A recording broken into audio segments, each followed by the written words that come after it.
Four. So, welcome to the first show of this. My curator today was Chris Gwynn. Chris, what movie did you pick that we watched? Beyond the Seventh Door, Yeah. starring Lazar Rockwood. Is it Lar? I thought it was Laser. Lazar, I think. Lazar? Oh, okay. I thought you said... I'm not exactly sure. I have seen the special features with interview with him before. Yeah. I think it was Lazar, but Yeah. He was pretty great. He's definitely gives Tommy Wiseau a run for his money. yeah, both Eastern Europeans. Yeah. They also look kind of vaguely similar and have similar thick accents. But the weird thing is that, because I feel like you know this a little more than I do, but I guess first, but I think we might be getting ahead of ourselves. So, this is more of a thriller, you would say. Yeah. Than it is a horror movie. It does have like horror elements to it. Feels creepy and unintentionally creepy at times. Yeah. It's more. I think this is more of a kind of a good bad thing, I would say. Yeah, it's strange. You know, it doesn't have as many laugh out loud. Like some of the really crazy horror movies you might watch where like Mystery Science Theater Fair, where you could just watch and you're just laughing like how ridiculous it is. It's almost strangely compelling in a certain way. Like you want to see them get through this maze and yeah. I mean, it's also made very earnestly. Yeah. I think that this guy really wanted to make this like really cool movie, and this was this guy's and I feel like you might know more than I, but there is the director and writer, it's the same guy, but it's not the star. Yeah, I think somebody different. Because this feels like this would be like a passion project for the guy that's starring in it. Yeah, I can't recall the exact story, but I do remember. I want to say that the star had a lot to do with the movie. Well, on IMDb it says it was written specifically for him. Right. But I guess maybe just for the movie is again Beyond the Seventh Door, and it's made I think both by and stars not the same Yugoslavian guy, and it's about a criminal convict that just got out of jail, and he's trying to do right by his like ex-flame, and he wants to get her some money or something, or prove that he can make. If you follow really carefully, he went to jail for a robbery gone bad, and the girlfriend Wendy was the getaway driver. And she panicked and left him at the crime scene, and he went to jail. And she got away, and she got a new job working for Lord Breston. Yes, and she tells him that they should rob him because there's a legend of secret treasure in the Castle Breston. Yeah, and probably I don't know. There are castles in Canada. Yeah, I don't know if this is a famous one or not, but in the world of Beyond the Seventh Door, this is a famous. Yes, I would also say they probably got a lot of permission just to shoot outside of it.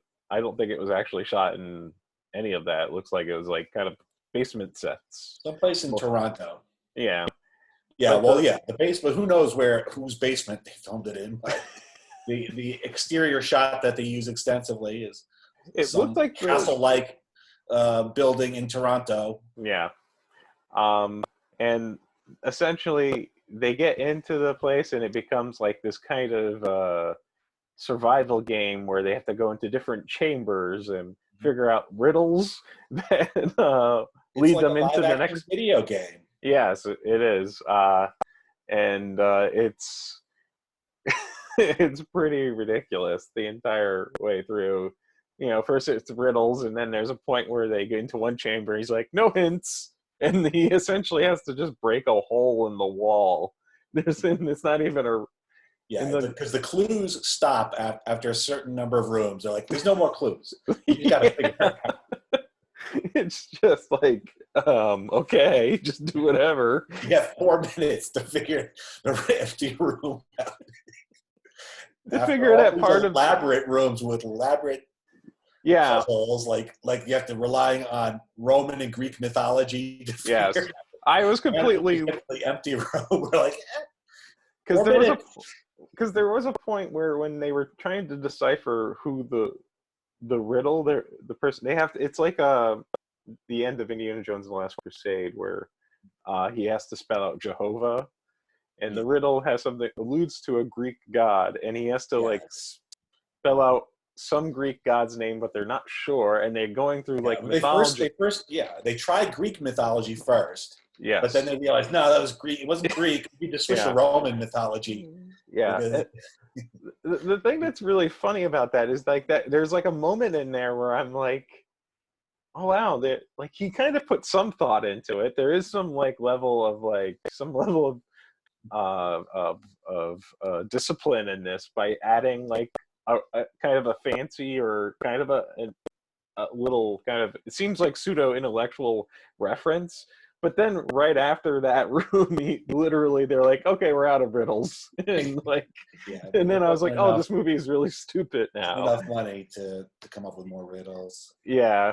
I like imagining like how much time Lord Breston spent pre-recording all his messages that he gives the people to go through each room. And they're not specific, obviously. He's got to make them general, but he does assume that it's a guy going through. Yeah. He makes reference to a man. Yeah. But he had to come up with special messages for each room, pre-recorded on a reel-to-reel. Yes. That starts whenever they get into a new room, which was pretty funny. The other interesting thing is just that I like thinking about it now. I didn't laugh so much during the whole thing. Maybe it's like a movie if you watch with your friends, it would be like really a lot of fun. But like thinking about how preposterous and silly the whole movie is, it's definitely kind of a fun, easy watch. It's like, I think there's bad that's like really hard to watch and you can't decipher anything that's going on. You could follow this to the degree that it was just like, so kind of just didn't make any sense, and the acting and the way people act in it is just ridiculous. My favorite is how much time they spend with him trying to get the extension cord that he dropped so that he could pull Wendy out of the hole. Yeah. And he's using a measuring, what do you call those things? Tape measure. Tape measure, yeah. He's using a tape measure to grab an extension cord from another room, the spiked room, and I like the idea that his kit and his tool belt is just pretty much like for his thieving or his his thieving bag. His thieving thing is just that though. It's just like a tool belt with average flashlight and tape measure. He hardly had anything of use in there. He had some kind of device to put on a door with a combination lock that didn't work. Yeah, that's right. And he has an extension cord with a light on the end of it, and that's about it. What else did he have in that bag? My other favorite thing too is that like he pretty much, I guess he figures out how to punch the hole in the wall, but he doesn't figure out any of the riddles. Like, yeah, no, he relies on Wendy, who he mentions, that he didn't finish school. She went to school and finished school. Yeah. So she needs to be the brains of the operation. She's the one who has to figure out the riddles. He gives up. He's always like, I don't know. I don't know. I don't know what to do. He's so never sure what's going on. And he's like, what am I going to do now? And he kind of has like a moment where he freaks out. And then he like puts his hands on his head and like kind of curl. Like he like chain smokes throughout the entire movie. Yeah. It's like he always freaks out. My favorite thing is at one point they get separated and Wendy is in a room that's filling up with ice cold freezing water, which is potentially very deadly. And like he's talking to her like he doesn't really care, Or he was like mulling it over. He's like, what am I going to do here? I don't know. She's like, Boris, help me. He's like, I'm trying, but I don't know what to do. That's when you have to go for the extension cord. Yeah. Like, oh, I dropped that damn cord back in this room with the spike that came down from the ceiling. I don't know why it took him so long. Yeah, it took like 10 minutes for him to get that extension cord with the tape measure. This movie He's like is fiddling with the end of the tape measure to make, it's not working. Yeah, this movie does take a lot of time with a lot of the scenes. It's just there is the one horror element in that room with the water filling up is the dead body. Yes. Some previous thief. But I guess I don't know when this movie was made, but this does have a Saw feel. I want to say it's mid-80s. This predates Saw, so Saw Saw may have it's sort of a mashup of Saw and The Cube. Yes. Yeah. I do like The Cube, and I think The Cube was enjoyable. Isn't that a Canadian movie as well? I want to say that's Canadian as well. I think it is actually, and it's much more. Yes, this is the poor man's Cube. Canadians like mazes. Yeah, I mean, well, it's the kind of the brilliance of Cube. I think is that it is a completely no budget movie, but that's kind of the part of the movie that makes it interesting is that each room they're going into is pretty much exactly the same, right? And it becomes more about like the dynamics between the characters. This is just like the acting is so all over the map. It's kind of like hard to really sympathize. Or room after room, Boris and Wendy going, "What the hell did we get ourselves into here?" Yeah, it's just they're just constantly like just being like, "Oh no, we're in this room," and like describing what the other person is doing or what they're feeling. Like, don't get mad at me. Like, I don't know what to do. Like it's a lot of that, but there's never more of anything else about these characters, and it kind of present and smug Lord Breston coming over the squawk box. Yes, and the kind of dapper sounding guy that's giving them hints and leading them into next rooms. And then there's the dead body, which does this movie. I would say that I think the biggest creep out factor that was creepy, and I don't know if it was intentionally creepy, is the part where they free Wendy out of the freezing cold room where it drains all the water, and she, during the process of trying to save herself from this room, part of her dress, she's like wearing her underwear essentially. Yeah, she's like ripping her dress apart to shove it into the spigots where the water's coming out of. Yeah, and she's just like wearing, now she's used to get her scantily clad, and then when Boris finally gets in the room when all the water's gone, he starts like coming onto her and has sex with her. And she gets horny. He's like trying to warm her up, and then he's like a little frisky. And then, but it's like all while a dead body is like 10 feet away from them. And I don't know if that was supposed to be like he had to realize that seems creepy, but it does. The whole thing, even if it was done intentionally or unintentionally, it is like kind of a genuinely creepy, like what the fuck moment when that happens. I guess I don't know how long this has been so far, but I guess we'll just do a spoiler alert. If you don't want to ruin this movie, I would recommend it, and obviously you would, because I think if you're a big fan of really trashy, fun movies and ones it's a strange movie. Like I when I first got it, I didn't know what to expect. I thought it would be a little bit more over the top, crazy, and that it is more. It's kind of it's like I said, it's a thriller. Yes. The acting is terrible. There's zero budget, but it's funny. But it's like this.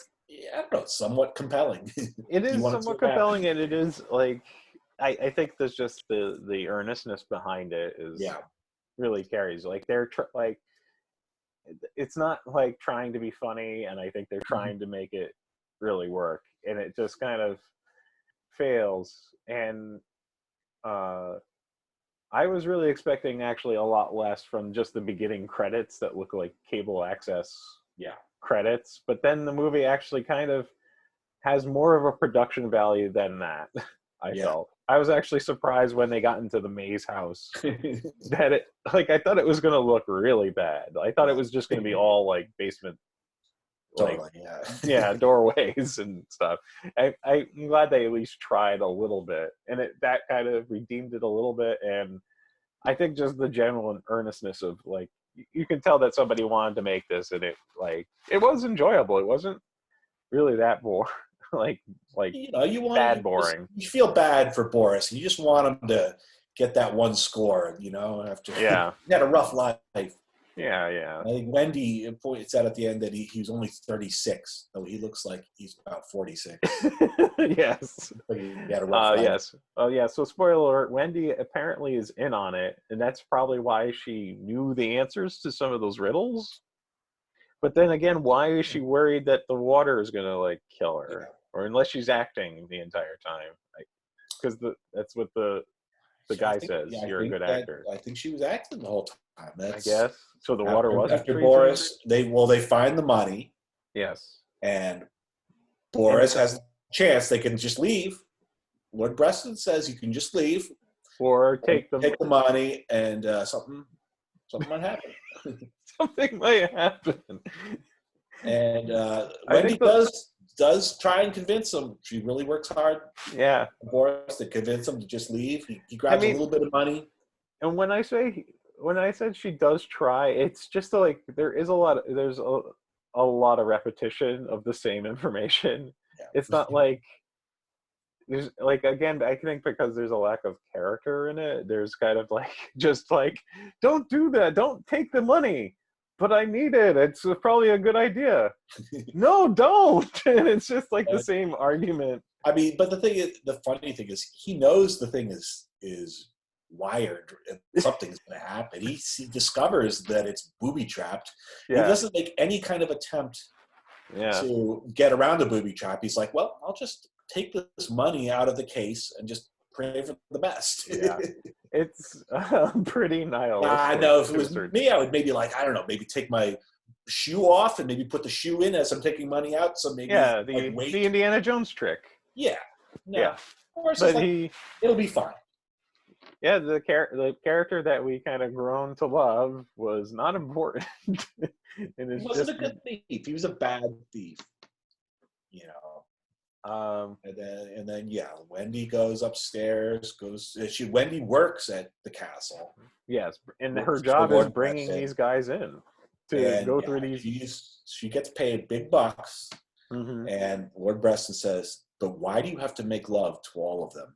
Yes. And I'm like, in addition to getting paid to bring guys through the maze for Lord Breston to get his jollies, she also has to get a little action on the side.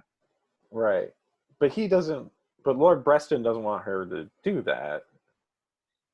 I think he secretly does. He says, why do you have to do it? But I find it weird because, it means a few things. Either she's actually is upset. Like, there's kind of also a sense of ennui where she's like, she's upset that none of the guys that she sleeps with, like, every guy that she brings to the maze, she is actually kind of in love with them to a certain degree. And she feels like the Lord's test is a perfect way for her to find the right guy.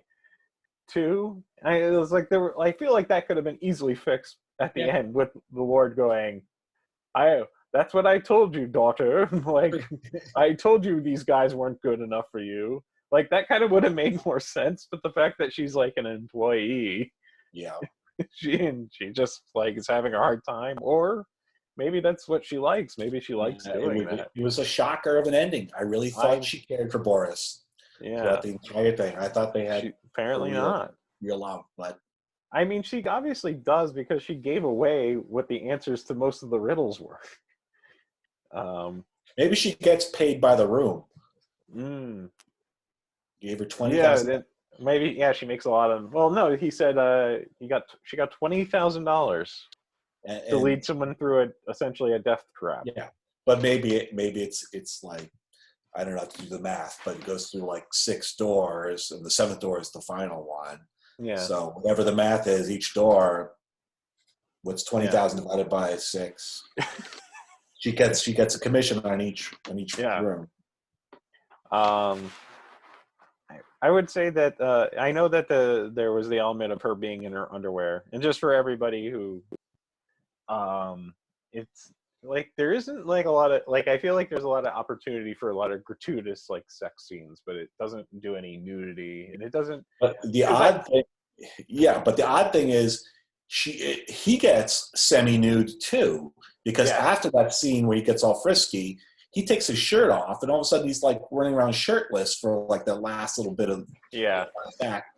I think it's but I think that I kind of think that this level kind of makes this movie kind of more accessible to people, because I think it's a good bad, and it's also not like, it doesn't feel like really horrible, like make you feel really bad and disgusted with it kind of thing. Watch it with your grandma. Yeah, you can watch this with your grandma. It's a grandma pick of movies. But it was really enjoyable. I'm not surprised. I'm surprised. Where'd you hear about it? Like, how did you? It came out on DVD. I don't know, several years ago. Mm-hmm. I can't remember. Have you seen it before, or you just? I'd never seen it. No, it was just a blind buy. I saw it has a really interesting artwork. Mm-hmm. I think it was put out by Intervision, which is like has some kind of partnership with Severin, a Blu-ray label, horror and exploitation film label, and they promoted it. I mean, I get a lot of my picks from Lead Redder Media. They do a show, Best of the Worst, where they watch like a whole bunch of movies. I always find that you always have a lot of really great, interesting choices. What was the one that we talked about briefly before? The one with the Italian one with the kid. Oh, the zombies. Oh my God, why am I forgetting the name of it? Well, if you could think about it, it's an Italian zombie movie, which normally would turn me off of like just watching any kind of old Italian horror movie. I like some of them, but some of them are a little hard for me. You didn't like that one? No, I like that one. There's other ones that I have like a hard time sitting through. But that one is really good, and it has a really amazing Burial Ground. Yes, that one has I blanked out on that one. I love that one, and it's obviously got some shock moments to it that are not. That has a really big shock moment. Audiences. Yes. But I recommend it for just that shock moment in general. I watch crazy movies that I forget that normal people don't enjoy, like some of the more extreme stuff that I watch. Yeah, I'm not even that bad. I mean, there's people way crazier taste than me, but I do, I like Cannibal Holocaust. I think that's a great movie. I actually saw that recently myself, and I actually did like it a lot. I mean, the animal murder in it is hard to get. I don't recommend it because I feel like it's hard to recommend, but it is. I think at its core is actually a good movie with like an interesting message, like more of a message than other movies. So I do like that. But it's classier than Cannibal Ferox. Yes, that's the sleazy cannibal movie. But those two are like ones that everybody feels like they have to watch if they're into Italian cannibal. Have you ever heard of Slaughter? Have you seen Slaughter? I think I have seen parts of it. I never watched the whole thing. Yeah, I heard that's like pretty out there. And that one is like I think it's called Slaughter. It's like a really old movie, and like the tagline was like, "This movie was made in South America where life is cheap." And like it was this weird racist slogan to the thing, but it was for that. It must be confusing that with something else. And there was something else. I think it was one of those horror movies that changed its name numerous times, and they recut it. Maybe I think it's American one that kind of reminds me is Swamp of the Ravens, which that I think was maybe Argentinian or something, but it It's from the 70s, and it's actually a pretty good horror movie, but it has some like real medical footage, like some people cadavers being cut open and stuff, like interspersed with. But this was a real. I'm impressed that you kind of just stumbled on this on your own, though. That's kind of the remarkable thing I find about it. Yeah, I mean, well, I follow all the big boutique Blu-ray labels, for grindhouse films and exploitation and horror and stuff, Severin and Vinegar Syndrome and Code Red, all those labels. So whatever they put out, if I don't know, I do a lot of blind buys. If I don't like it, I'll just sell it on eBay or take it down to Amoeba Music and get rid of it. But give things a shot. But I like seeing stuff that's different, Yeah, this was definitely. This was different. I did really enjoy it, and I thank you for this pick. No problem. It was I think it's a good bad movie to watch. It's not a straight up horror, but it is a thriller. I do lump it into this category. I feel like a lot of people who like horror do like weird bad movies too. Yeah, but I don't think they have like conventions for those. So, but if they do, it's all just like probably online. Or, is there any other things you want to recommend? Oh man, well, I mean, there's so many others. What else did I? Well, I mentioned. Last House on Massacre Street earlier. That's yeah. 70s. It's the name does not suit the original name. I think was The Bride. Right. 1973, I think, and the title Last House on Massacre Street does not suit it at all. But it's an interesting kind of.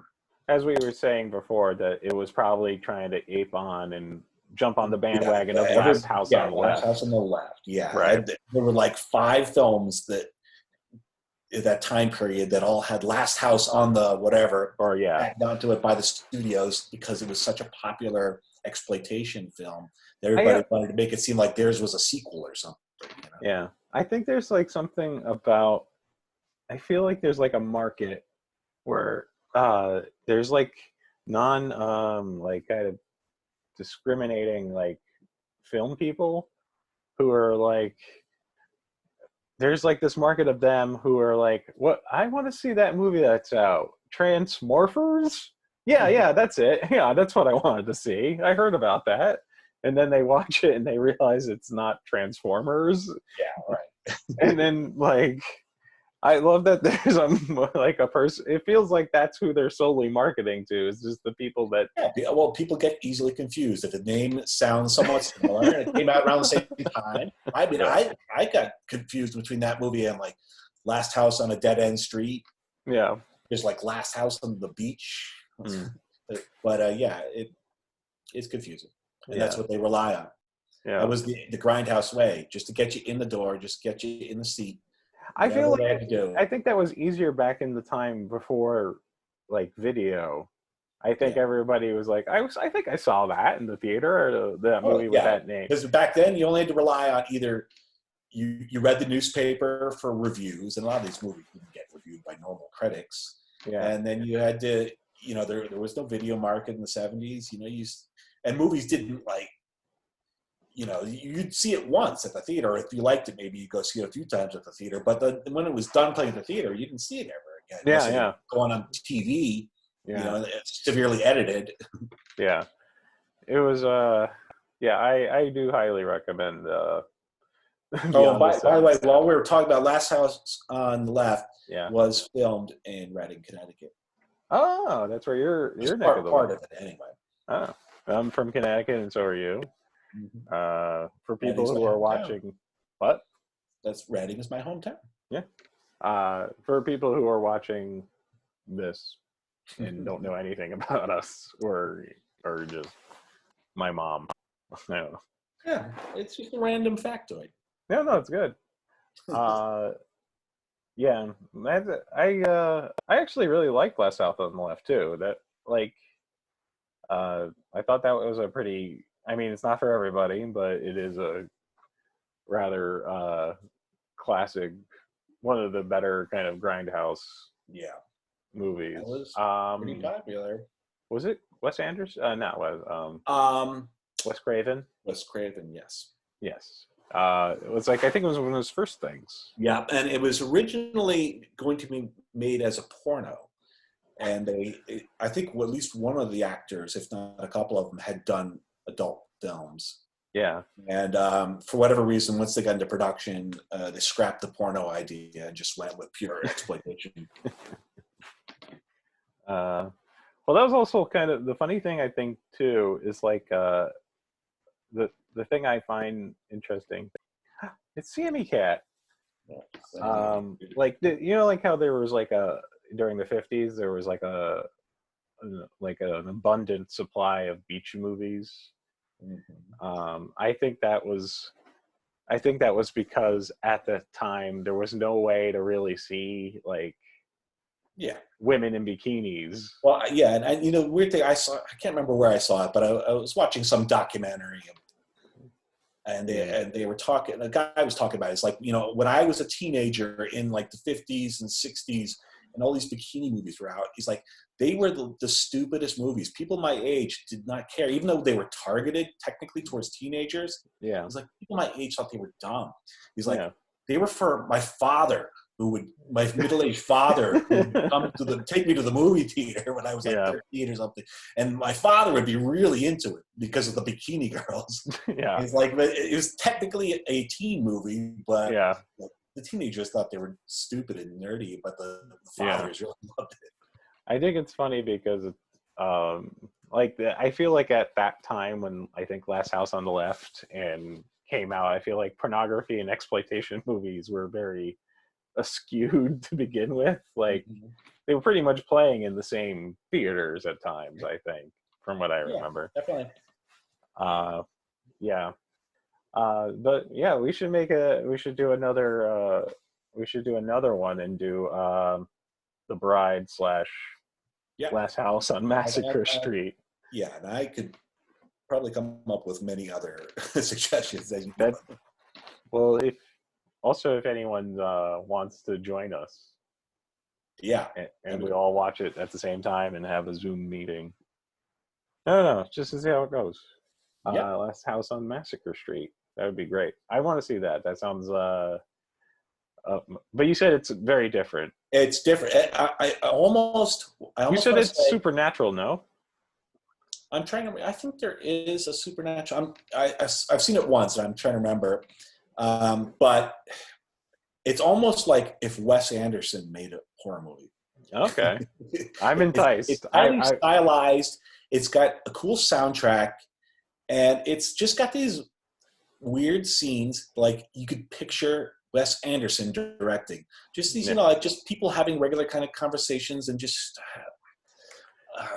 like a slice of life. Kind of in the middle of this horror movie. I guess we should also give out just a quick plug that I think this makes it easier too for everyone. If you want to see this is on Amazon Prime, totally free. And there's also, I think you can find it on YouTube as well, similar quality. Yes. If you don't have Prime, or on DVD from Intervision. If you want to spend the bucks. But I highly recommend it. Thank you, Chris. Yeah, man. We'll come revisit this again. I'm going to see if I can stop the recording. Oh, there we go. I'm going to stop the recording.